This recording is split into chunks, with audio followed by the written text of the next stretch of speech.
thank you all for braving it out. There is something for all of you, I can promise. This is a very accomplished panel that I have here, and you are going to go away with some pearls. The people outside or the people who are left don't know what they're missing. Right, so firstly, thanks to CI Telangana and to Mr. Chakravarthi for organizing this conference, innovating today for tomorrow's global market challenges. Sustainability, I think, has been the theme from yesterday to today. It must have gone through all the sessions. And I was earlier with the paperboards unit of ITC. So when they saw paper, they always used to ask me to speak on sustainability. So this must be the 15th or 20th time that I'm attending a conference where I'm doing something related to sustainability. Happy to do that. It is the crying need of the hour, right? So we are all concerned about our planet.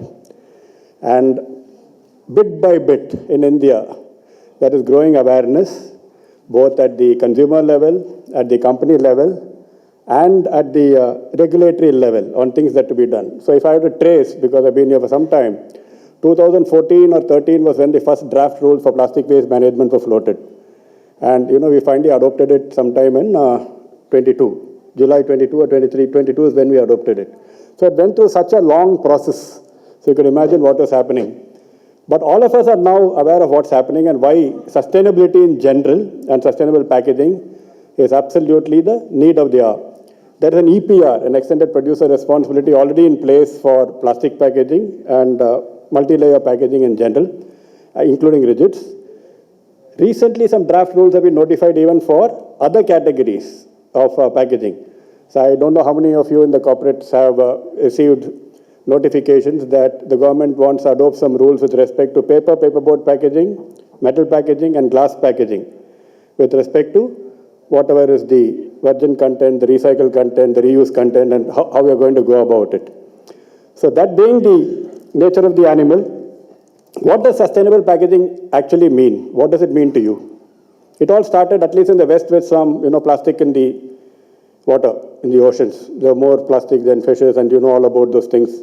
So in India, we see every day around, about what plastic waste is doing, or waste in general, or single-use packaging is doing. And single-use packaging need not be restricted only to plastics. In general, there's also waste when you produce packaging material. So that's something that's got to be controlled or reduced to make it more efficient.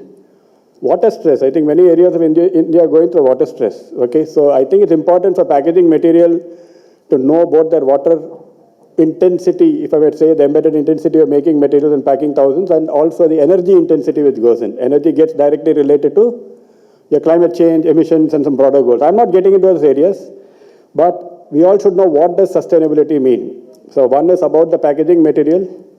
The larger one is about its use and what it does. And in use, there is something about, using less of it, using alternate materials, using more renewable materials, using more circular materials. What is circularity? It means that it comes back in some way. Either it comes back in the same material way, or it gets broken down into polymers, or it gets upcycled, downcycled, and all those things which we'll start exploring today. And there's the final end of life, right? So end of life has not got much attention.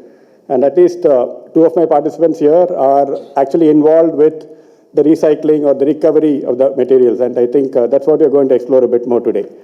So I have Mr. Sanjeev Jaggi, and he is the CEO of Consentia Flexibles Pharma Division. So he will give the product perspective on how his company is adapting to sustainable packaging solutions. We'll begin with him and move on to Mani Vajpayee.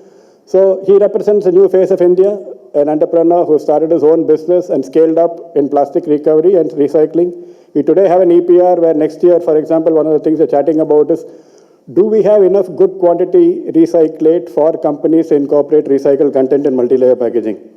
So if it is polyester, which we use in PET-PE kind of packaging in laminates, you have polyester which can be recovered from the rigid side and used in flexible packaging.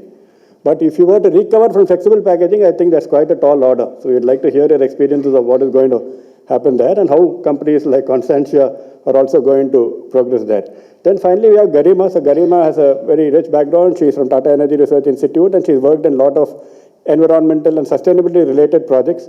She will bring a bit of a global brand perspective to the entire discussion. Okay, and they are involved in actually looking at various projects, and sustainability can be sustained financially.